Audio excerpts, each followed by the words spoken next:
que sort tenim de tindre-los ahí, de veure el paperó que estan fent, de les coses tan estranyes que estan dient, i l'alegria contenida de que estan fent el ridícul en termes històrics.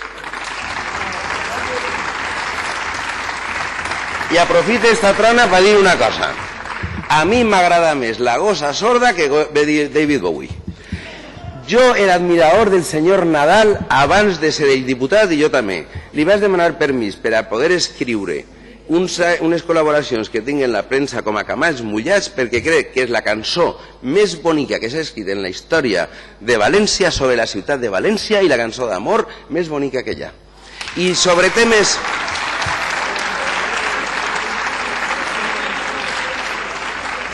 I sobre temes mediambientals ha escrit Quina Calitja i sobre el que han fet vostès l'últim heretge.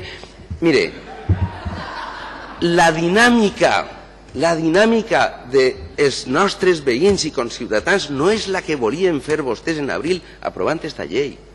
És que no és eixa. És que la gent, els agricultors, els llauradors valencians, el que tenen és por de que vinguin importacions de xufa valenciana de Guinea i arrasen l'horta. El que tenen por és que les denominacions d'origen que vostès fan se queden sense comercialització en els espais exteriors. El que tenen por és que arrasen en la fira de mostres de 1.000 milions d'euros i al final no puguen tindre un expositor. El que tenen por és que cada valencià, quan s'alça per el matí, deu 8.000 euros per culpa seua. Perquè a més té raó el senyor Marí, així ha furtat tot el món. Tot el món. Això era un calaix i el que passava s'enduia els diners. Cavallers. Cavallers. I jo li dic una cosa.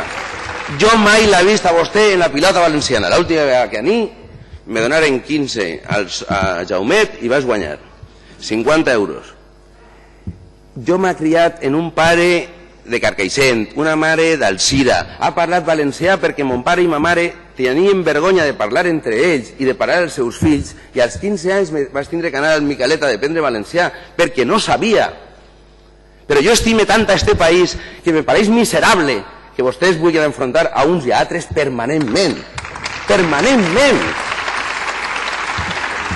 I esta campanya electoral l'han perduda, entre altres coses, per esta qüestió, perquè la conjunció històrica d'antidemòcrates, de franquistes, d'antiautonomistes, d'antifederalistes, que se va produir en la transició política espanyola, va arraconar a moltes de les nostres tradicions. I quan tenim una estructura institucional normalitzada, en què el dilluns vostès aniran a rebre al director de l'Acadèmia Valenciana de la Llengua, que ha fet un dictamen que diu el que és la nostra llengua, que ja ningú discutís quina és la nostra llengua, que a més ve a contar el que ha fet i es rebran els mateixos que entraren en l'Acadèmia per a parar el dictamen de la llengua.